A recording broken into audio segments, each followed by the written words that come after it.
Welcome to Inside the Mavs, presented by Aura. My name is Kevin Gray, Mavericks pre- and post-game host on 97.1 The Freak on the Dallas Mavericks Radio Network. Appreciate you joining me here on the latest episode of Inside the Mavs. Make sure you download and subscribe to the podcast wherever you get your podcast for free. Give it a 5-star rating and write a review for it while you're there. And if you're watching this on my YouTube channel at Kevin Gray Sports, make sure you like and comment on the video as well. Appreciate you joining us here for our Wednesday episode. So excited to bring in my guest today, covering the Dallas Mavericks for Mavs Moneyball for SB Nation. Also, of course, hosting Pod Maverick. You can find that on YouTube and wherever you get your podcast for free. Joining me on the program today, Kirk Hollywood Henderson joining me here on the podcast today. What's going on, Kirk?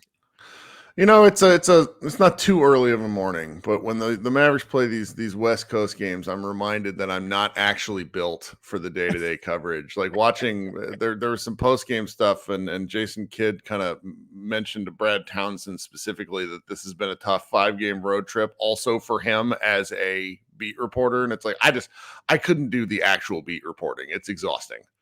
Yeah, the day-to-day travel, the long road trips.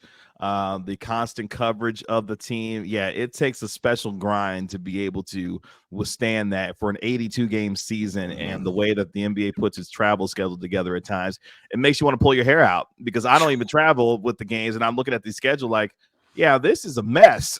Like, thank goodness for the baseball series that they've kind of created to help cut down on some of that, to help alleviate some of the travel. But I look at these back-to-backs, and particularly the road home back-to-backs, I think are just egregious. Like that's one thing I think has to be eliminated, is road home back-to-backs, because that's not a way for, I think, the quality of basketball to remain at its highest level by asking even these high-level athletes to be able to play in these kind of road trips at times. I think it's kind of wild to me.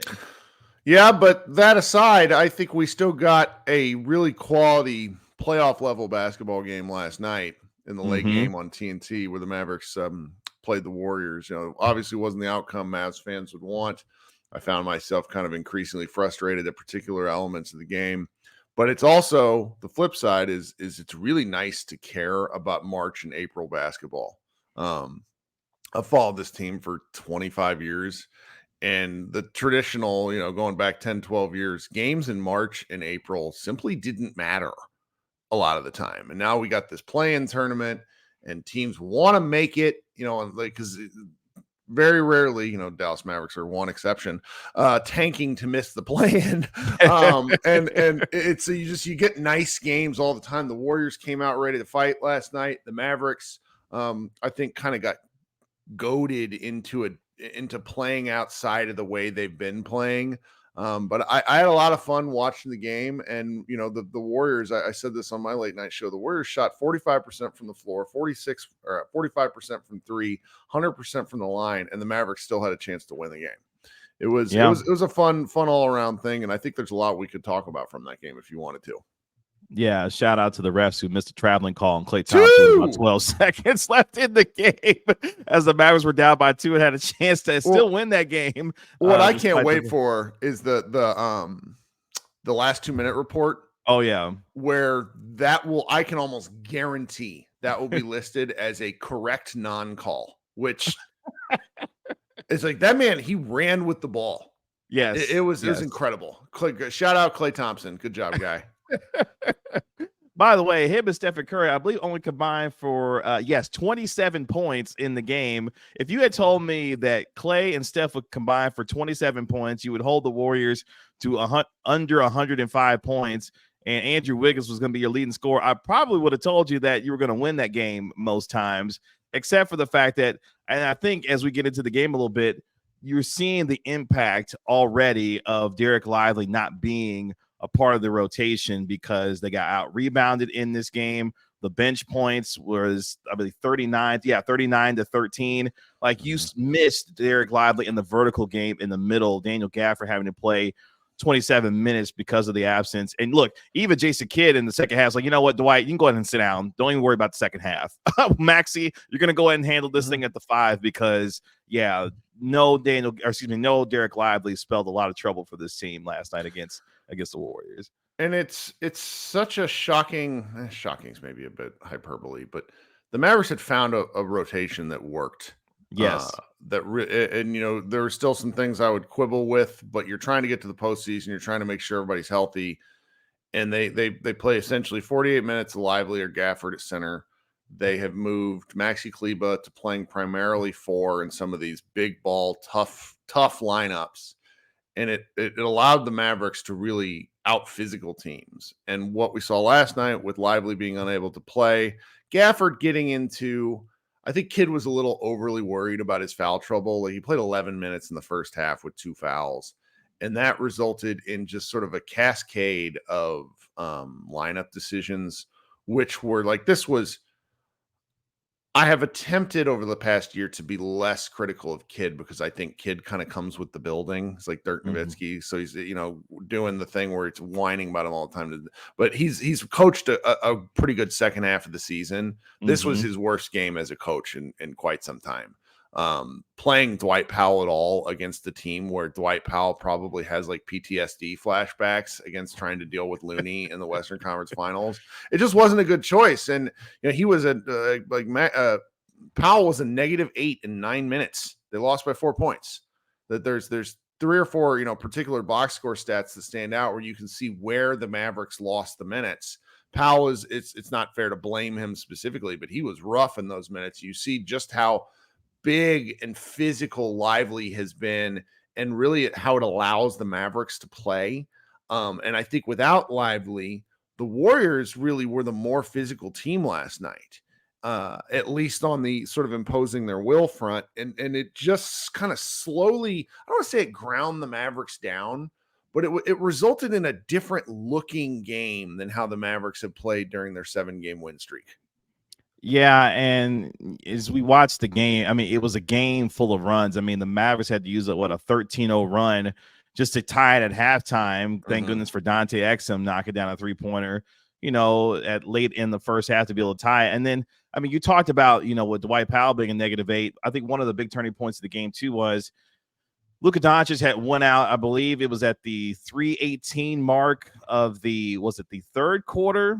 And I believe the Warriors outscored, in the non-Luka minutes, I think they were outscored 22-8 at one point when the TNT broadcast said that when Luka was on the bench, the Mavericks shot 4 of 18 from the floor for the game.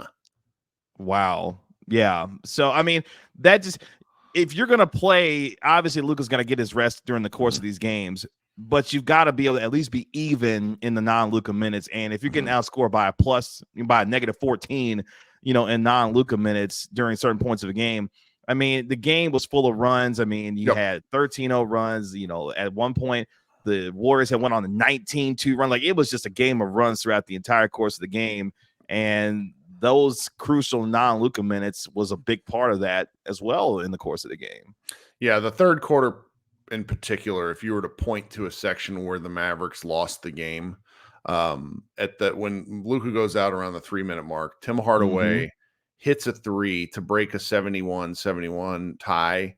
The Mavericks proceeded to not score again for the next 4 minutes and 40 seconds. So the rest of the third quarter and the first 2 minutes of the fourth quarter, it was awful. The Mavericks got down by as many as 9 points. That third quarter lineup was truly baffling to me because if you're going to play playing Kyrie Irving, Tim Hardaway Jr., and Jaden Hardy in a 3-guard lineup, I know the Warriors are small, but the Mavericks have been winning by being big. So that didn't make sense to me kind of on its face from a tactical standpoint. And then Kyrie did the thing that he is willing to do. He is a great teammate, but he deferred to Tim and to Jaden Hardy. And if you give Jaden Hardy a chance to shoot the ball, he's going to shoot the ball. He's going to shoot. Yes. And he just, he was 1 of 4 from the floor last night. He was a -8 in his 8 minutes. Just a real difficult pill to swallow when you kind of looking back at that element of the game. And I do understand that the Mavericks are a bit short. They're a bit short-staffed if you consider Lively, being out. But I did not understand matching size with the Warriors elements last night. There are a couple of other things which really chapped me as I was watching, but that third quarter stretch really stands out and what ended up biting them as the game came down to the wire. Yeah. Let's take a quick break here on Inside the Mavs. More with Kirk Henderson of SB Nation's Mavs Moneyball here on the other side of the break. But let's hear from today's sponsor of our video and our podcast, and let's hear from Aura. Today's video is brought to you by Aura. Do a Google search on your name and email address to see how much information comes up about you. I was devastated by the amount of information that I could be seeing searching my name and profile, and I knew then I needed to be protected for not just myself, but also for my family. Data brokers sell your information to scammers, spammers, and anyone else who may want to target you. Your full name, email, home address, health records, your relatives, it's all out there. That's why I've been using Aura, the sponsor of today's video. Aura shows me which data brokers are selling my information and automatically submits opt-out requests for me. Cleaning up my information not only helps reduce the amount of spam I get, but it protects me from hackers who could use this information to help them access my social media accounts, bank accounts, and other sensitive information. Aura also does so much more to protect me and my family from online threats that I can't see. It's really easy to set up, so I don't have to download several different apps to get things like antivirus, VPN, password management, parental controls, identity theft insurance, and more. I get everything at one affordable price. You may already have one of these tools already, but not having Aura is like locking the front door and leaving the back door wide open. Aura is always on, doing the hard work to protect me and my family so I can focus on other tasks with peace of mind. I value my privacy and I value yours. You can go to aura.com/Kevin Gray to start your 2-week free trial. Please see the link in the description. Back here on Inside the Mavs with Kirk Henderson of Mavs Moneyball for SB Nation and host of Pod Maverick joining me here on Inside the Mavs today as we talk more about Mavericks who took on the Warriors as part of what was, the Mavericks came into the game, Kirk, having won 7 straight games, 11 of 12, had moved all the way up to 5th. And even with the loss, a team still having a successful 4-1 road trip, even with the loss, I think all things considered, a successful road trip given what they accomplished and now coming back home for a 3-game homestand. They did what they needed to do, especially with the 2 wins against the Sacramento Kings in that way. Yep. It was a fun stretch. Unfortunately, as much as I thought they might be able to win out, they weren't able to push it all the way to the wire. The fact that the Mavericks are where they are in the standings, it's not shocking, but it is really, it's satisfying. The Mavericks came out, so let's just rewind it all the way. The Mavericks started the season 8-2, and then essentially played under 500 basketball for the next 40 games. And since being, I think they were 26 and 23 at one point. I can't remember which game it was. I could have the schedule up and I could look. And I really appreciate how this, the trade, I was a little iffy on the trade, not because I like the idea, but it just felt like a lot to give up.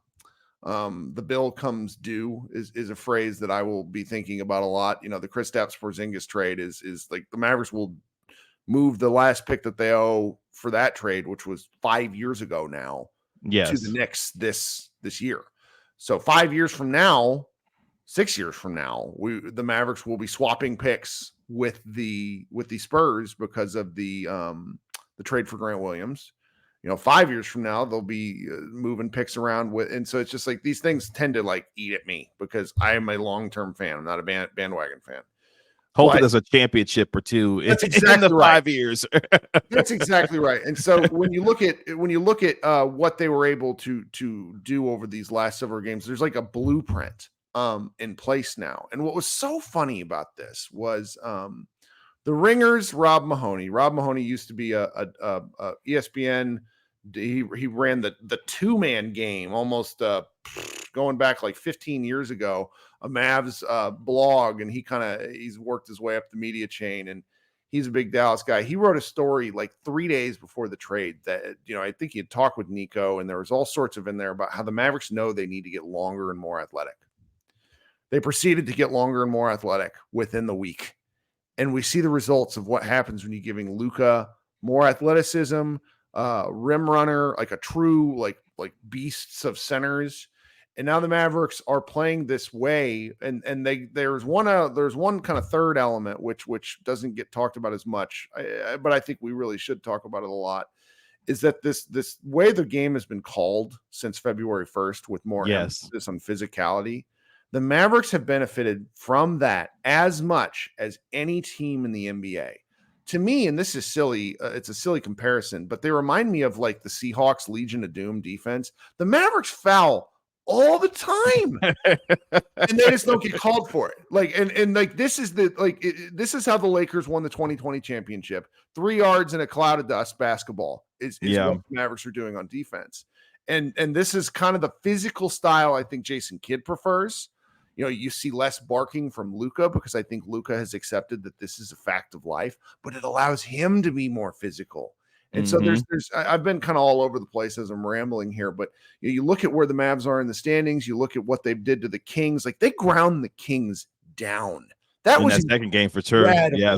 Yes. So it's like, if you're like a true believer, a true fan, this is the first time, I think, since the second half of the Jazz series back in 2022, where you're probably about to take flight with optimism because it's earned. The Mavericks are I am not exactly an optimistic fan. I trust them against anyone right now. I mean, look, and that's huge. I think some of what speaks to that is, I mean, yeah, they lost in the clutch last night. I believe going into the game, they were 21-8 in the clutch going into the game last night against the Golden State Warriors. So they had earned the right to have some of that optimism because they have won games in crunch time and have been able to show that throughout the course of the season. And you talked about, the athleticism that the Mavericks were able to achieve by acquiring Gafford and Washington. And honestly, you could even take it back to the beginning of the season and even to the draft when they drafted Dereck Lively. And that was something that Jason Kidd had talked about. Look, we got to get longer. We got to get more athletic. We got to find a way to start winning layup lines, because that's the joke that he always uses, of course, trying to win layup lines and that kind of thing. But they have been able to achieve that. And you have seen, I think, the benefit of watching Gafford and Lively play together, or obviously when they're not on the floor at the same time, is that the Mavericks could play the same style regardless of who was on the floor, whether it was Gafford, whether it was Lively. And unfortunately, that vertical game wasn't necessarily there against Golden State. But I think the different ways that we have seen this team win games, especially since, the beginning of February, has been encouraging that no matter what team that they play, whether it be, the Los Angeles Clippers, whether it be the Denver Nuggets, whomever they get matched up with in the first round of the playoffs, you feel good about their ability to adapt to different styles of play based on who their opponent is, which is not something that we could say, not even at the halfway point of this year or before that, because this team lived and died by the three so much. But now they've kind of remade their identity on the fly with the acquisitions of Washington and Gafford in that way. So my colleague and podcast partner, Josh Bowe, several years ago, probably is like going back to maybe 2020, created a ridiculous flow chart. And it started with, are the Mavericks making threes? If the answer was yes, the Mavericks look like a world-beating NBA championship level team. If the answer was no, the Mavericks look like a lottery level team. And that was true throughout the 2022 run to the finals. The Mavericks were unbelievable from distance. They played 7.5 guys, but they really only had one way to play. They had 3 guards that were scoring a lot, and you'd hope for Tim Hardaway's contributions. This Mavericks team, earlier in this year, you mentioned they'd won 11 of 12. There were several games in the earlier part of that stretch where the Mavericks shot under 30% from 3. Yes. Under 30%, not 40, 30. And the Mavericks were just grinding teams to a halt. And that, you just really probably had to tickle Jason Kidd to no end, because that's, he was such a physical player when he played. And the Mavericks sort of, building an identity of on toughness and being able to play that way. And if the threes fall, all for the good. That part has really been fun to watch. And that's where, if they were to happen to have to play the Los Angeles Clippers for the third time, I might go into that series being bullish for the first time. There's just a lot to be excited about. And there's a couple of guys in the Mavericks right now that are really kind of in existential shooting funks. that if they were to come around at the right time, 4-game, 6-game, 8-game stretch, the Mavericks might just start annihilating whoever they play. Yeah. I think the two biggest examples was the first Sacramento Kings game and then the Rockets game. Like I was telling someone, like if you get a recipe of this team defending at as high level as they have been, where they've been top 10 in defensive rating really now for the last 25, 26 games, and then they're knocking down anywhere between 15 to 19 threes a game, like you're going to get a recipe for 35-point beatdowns like you saw against the Sacramento Kings at game one. And then they were up by as many as I believe as 29 in the game against the Rockets, where they were just bombing away from the 3-point line and hitting 24 threes, but they were also defending. Like those are the apexes, I believe, of what this Mavericks team can be, is that when they're defending at a high level and they're knocking down threes, yeah, there is no really stopping them, because Luka and Kyrie are going to control the game offensively. If they're going to defend like that and knock down shots, yeah, you're going to like what the Mavericks bring on a night-to-night basis if they're going to play that way. But like you had mentioned, there were some games. I mean, you go back to the Utah game prior to them going to Sacramento. I believe they only made 9 or 10 threes in that win against Utah, and they were still able to win a different way. And again, I think that's part of what makes this team much more interesting, is that there isn't just one way for them to win games. They can find different ways to be able to handle games in the end for the Mavericks now. And that's just so nice, because one of the things, and this happened really before this trade, and really before they traded for Kyrie Irving back in March of 2023, from March and April of 2019, so Luka's rookie year, to March of 2023, the Mavericks had 4 guys, and this is after Brunson had left. And if you include Brunson, it was 5. You had 4 guys that were part of that Dallas rotation the entire time. And the Mavericks mixing it up finally and moving off. And I appreciate the fact, like, Dwight Powell is going to be, he's top 5 in Mavericks games played. Truly like a baffling statistic. And so the fact that the Mavericks finally really, did the NBA thing, which is mix up your roster and do the thing that the Mavericks did under Dirk. Like Dirk had a new team every 3 years. If you kind of go look at the roster makeup, Jason Terry was like the only guy, and Sean Marion to a certain extent, that really lasted for longer than a couple of years at a time. And the fact that the Mavericks have finally done this, and you see what happens when you play Luka with different kind of guys, you know, there's a real recipe there, and it's really exciting to watch. And even, depending on how this season goes, and we know that the Western Conference is an absolute knife fight, but the Mavericks fans should feel bullish beyond just having Luka, and that's pretty exciting. Yeah, and watching Kyrie Irving be kind of that closer in the fourth quarter for this team. I mean, you saw the game against the Rockets, had 15 points, in that fourth quarter, and really was able to put things away for the Mavericks. I think that is what's really fun, because you got Luka, who can just dominate first halves if he wants to. He can dominate second halves if he wants to as well. But nowadays, the formula is, look, Luka, you get us out to a really amazing start. Kyrie, you could take over in the second half. Luka's going to be right there and be able to give him some opportunities to have maybe a little bit more extended rest, because Kyrie can take over games. And that way, I think that's another reason why when you look down the road, okay, when you start profiling this team towards the playoffs, they've got 2 guys that can take over at any point in any game. Now it's up to the others to be able to fulfill their role. And we've seen PJ Washington turn a little bit of a corner when it comes to his 3-point shooting. I don't think he'll necessarily be, spectacular from 3 for the rest of the year. I think next year, when you'll see hopefully more of a leap for him, from the 3-point line. But those are the kinds of things that you got to have, which real quick gets me back to the game from last night, because Dante Exum really didn't play much in the second half, particularly in the fourth quarter. And I was really curious as to why a guy who has been as effective as he has down the stretch in games, especially defensively and with, time to shot making, wasn't necessarily in there in the crucial moments of the game against Golden State. That was the biggest kid criticism I had last night. I value Tim Hardaway's long-term contributions to this team over the years, but we kind of know what Tim's going to give you. And Tim wasn't a problem on the defensive end last night, but Exum has earned that. They know what their special sauce and what their closing lineup is, and Kid just didn't use it. And I don't understand why. Now, playing, just to be fair, maybe I think they're very concerned about Exum's minutes. If you go Sure. look at his game log, he very rarely eclipses 25. And you want to be careful with a guy like him with his sort of up and down injury history. But if you're really pursuing the 4 seed and the Mavericks, it's not really, I don't know if it's really possible now that the Clippers have a 2-game lead, and then they also have the tiebreaker. So it's effectively a 3-game lead. Mm-hmm. The Mavericks needed last night's win if they wanted that, and they didn't. I don't understand why Exum didn't play. That was a really shaky decision for me.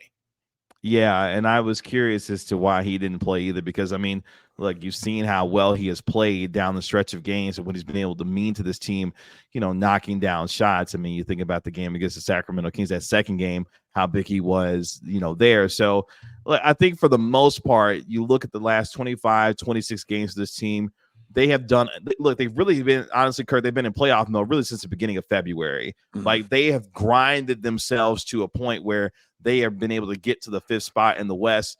I think one of the things that I think about going down the stretch is how much more, because they've played extremely well. They've been defending at a high level, still top 5 in terms of, offensive rating, that kind of thing. How much will they have left by the time we get to the beginning of the playoffs? Because they've really, like I said, essentially been physically and mentally and emotionally really in playoff mode since the beginning of February, that by the time we get to, mid-April, what that looks like for them and how they'll be able to move forward, especially for a lot of guys who haven't necessarily been in this position. Obviously, Luka and Kyrie, to a certain degree, Maxey and Tim Hardaway, these guys have been there. But for these other guys who are about to experience this, I wonder how that will translate going forward, not just for the rest of the regular season, but also into the postseason as well, something I'm really interested in. Yeah, it should be fun. I mean, the pressure has to be, I would argue that if I'm a mid-tier NBA player that is wanting to win, going to play with Kyrie and Luka strikes me as just the most obvious, like, duh thing. I mean, look at what Derek Jones Jr. turned down more money to come play with Luka because he had more money guaranteed in Chicago in the last year of his deal. These guys have I don't want to say minimal pressure, because that's not the case, but if you're playing with 2 superstars, everyone else just has to go do the thing that they're good at. Yeah. And for a lot of guys, it's for Gafford, just play your butt off. For PJ Washington, connect on an open shot. And also PJ Washington, please connect on an open shot, my guy. My conspiracy theory take is we're going to get like an off season. PJ Washington got LASIK. And then that's just, was that you who tweeted that last night, by the way? Was that you who tweeted? Yeah, I've been, it's because he missed, like, when he misses shots, it's like watching my son's YMCA league where I'm like, what happened there?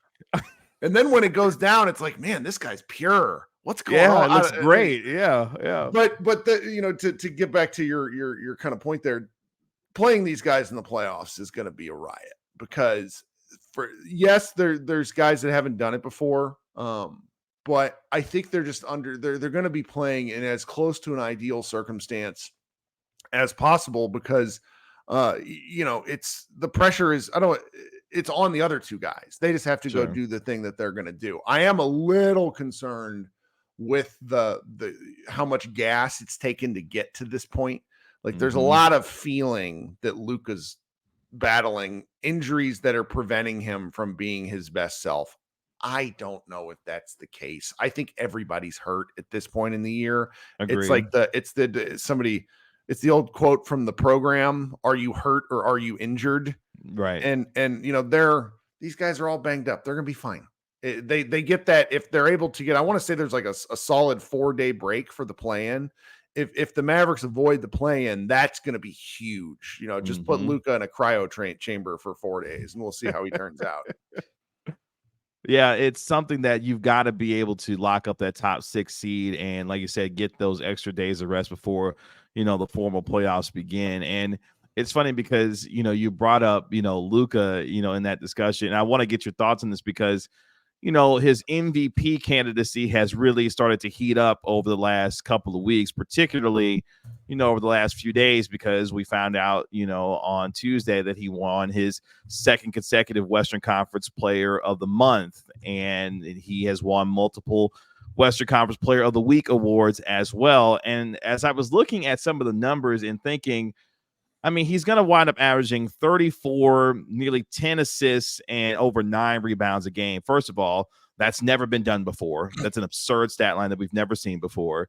But at the same time, the way that he has played and what this team has done from a winning standpoint, it almost feels like a guy with the kind of profile that he has should be a shoo-in for the MVP. Yet at the same time, I still think that Nikola Jokic is the leader in the clubhouse when it comes to the NBA's MVP this year. Where are you in terms of the case of Luka Doncic as NBA MVP for this season? I'm glad we're 30 minutes in. So if this was earlier, I think anybody that casually dips in and out of podcasts would be mad at me for this take. I think that each MVP race is a individual snapshot of that particular NBA season. I think that the way it is judged by media members puts Luka at a disadvantage. It's such a narrative award. Yes. And it tells the story of the NBA season, and Luka's been a pretty big part. I think he's going to make a closing argument in a way that will hopefully muddy the votes. One of the things that I think that internet culture has done to MVP voting and really awards voting is it has resulted in media members kind of voting to not get yelled at. I remember several years ago, and this was several years ago, Dwayne Price, then with the Fort Worth Star-Telegram, gave Monta Ellis a second team all NBA defensive vote. And like, you don't see stuff like that anymore. You just don't do it because that guy gets excoriated, doesn't want to deal with it. And so you get these MVP votes recently that are so lopsided, despite the fact that the race wasn't that lopsided. Mm-hmm. Jokic and Embiid had just a classic battle. I mean, MVP was earned by Embiid down the stretch. But that's kind of where we are now. And like when you see like the votes where it's 90% going to a guy like me, I just don't know if that's fair. So this year, I really sort of hope we get a truly weird MVP vote where you get somebody like Shai Gilgeous-Alexander winning a ton of second and third place votes, maybe boosting him up to first. I'm just going to be very fascinated to see what happens because I think Giannis and Jokic are the best players. Luka right on their heels and Shai right after them. But if you're voting for this award based off of who has had the best individual season, most valuable is just it's a really nebulous term. Mm-hmm. Luka has had the best individual season. That the statistical lineup is out there. The games played by teammates, the health of the Mavericks as a whole. Luka has had the least health luck with regards to teammates than any other MVP. There's like a massive gap. I want to say the Thunder have had a healthy lineup right up until the last 10 games or so. They like the first 60 games of the year. I want to say their starting lineup missed like a combined 5 games. Yeah, like, that's absurd. That's gonna help for an already good team. So I just hope it's a weird vote. And then I think what will happen then is Luka will come in next year with the narrative wins at his back. And if the Mavericks are to do, play a really great season, then maybe he wins the award. Because, I mean, I'm talking too much. I apologize. But, like, I'm thinking of the 2007 Dirk MVP. Mm-hmm. The Mavericks won 67 games. I watched that year. You watched that year. The media didn't know what to do. Because it's like Dirk had the same numbers he's had every other year, like his same wall of unbelievable but consistent numbers. And it's how did these Mavericks win 67 games with like a replacement all-star and Josh Howard? Like it didn't make sense. So Dirk kind of won the award, but like that was I'm not a Kobe guy. Kobe was unreal that year. And it looks weird in hindsight. And that happens sometimes. So that's sort of what I think is maybe going to happen with MVP is maybe Luka gets it next year. He'll get one though, guys. I don't think we need to worry about that. Yeah, he's definitely going to win, I think, multiple MVP awards. I made the prediction a couple of years ago. I said at some point he's also going to average a 30, 10, and 10 triple-double for a season, which that's going to just be absurd when we see that. And he's getting close to doing that already with the numbers that he's putting up so And far. I don't know if he'll be able to do that now that the Mavericks actually have guys who will rebound. Like Gafford and Washington just snatch boards, and that's great. Like Yeah. it's the fact that Luka's kept his numbers where they are since the trade and really since the rule change is arguably the most impressive thing to me, Yeah. because it goes, I think that the NBA looked at that scoring outburst and said, Luka scored 73. This is the fifth game in like 10 games where guys have scored 50 plus points. We need to do something. Only you look at how Luka scored those points. Luka had 14 free throws, I think. That's a lot, but it's not like Embiid, who gets so many of his points from free throws. Like there's going to be a game. Luka would be my odds-on favorite to break Kobe Bryant's recent scoring record at passing 81 points. Because if we get a game, I mean, look at what he did against the Rockets. 9 threes, and there's going to be a game. I feel it, where the Mavericks need him, and he's just going to keep scoring threes and hitting these, and it's going to happen. That's where I stand. Yeah, of all the numbers from Luka this year, the absurd numbers, the 73 points against Atlanta, the 50 points he had on Christmas Day, against the Suns, the 47 and 3/4 that he had against, the Rockets. He's had absurd numbers. My favorite one this year is the fact that my man's shooting nearly 40% from three on over 10 attempts per game. Like, he's shooting at an incredible rate on volume this year from three, and the only person that's made more 3-pointers than him this year is Stephen Curry. Like, that's the kind of absurdity that Luka has been on from the 3-point line this year. He set the franchise record for, most 3-pointers made in the season in the loss last night against Golden State. But that, to me, is just a number that is just obscene, that you can shoot nearly 40% from three on over 10 attempts per game and be a guy that's rivaling. I mean, Stephen Curry is far and away, obviously, the number one, 3-point guy. But to be number two to Stephen Curry from the 3-point line with the kind of game that Luka plays, to me, is just absurd given the amount of skill set that he has, in terms of the entirety of his game at this point. Well, this is Luka's sixth season. That sounds right. Sixth season. There was a point in time when as a volume 3-point shooter, he was the worst percentage-wise for guys who shot over a certain number in a game. Like, he was, I remember Matt Moore of the Action Network sent me something several years ago. He's like, this guy is shooting terribly for how many he takes. It was like it was like 32, 33%. And I remember kind of the discussion was, it's like, look, if he gets up to 34, he has to be a threat. And he takes so many, that 1 percentage point, and most people kind of roll their eyes at that. It ends up mattering when you take 8, 9 a game, because you pass that mark at a certain point. And that he's improved this, and it's a quiet improvement. You don't really hear anybody talking about it on his game-to-game basis, because it's just one number in a kind of a flood. But that's what's been sort of the game-breaking element for him, and why he's sitting here at 34 points a game. Yeah. Last thing before we get out of here, give me your kind of final thoughts on where this team is, what they've overcome to get here, and what you're looking forward to for the rest of the season, with now 7 games left. This team 15 games above 500 and have gotten themselves to this point where they are part of the national conversation about, hey, this is the proverbial, you don't want to see this team in the playoffs. Where are Kirk's thoughts when it comes to this team moving forward for the rest of the year? Shockingly bullish. This is just the best possible outcome compared to where the Mavericks were as they finished the 2022-2023 season, where everyone and their uncle that had opinion was saying the Mavericks are disgraceful. They're disgusting for tanking 2 games. Luka should be embarrassed, with the guy that had this many all NBA at this point in his year. Luka was the only guy. Josh Bowe, my colleague, did a deep dive on this. Luka's kind of the only person who started a career on a high like he has. Your Jordans, your just some of the best players in the league's history to have ever missed the playoffs.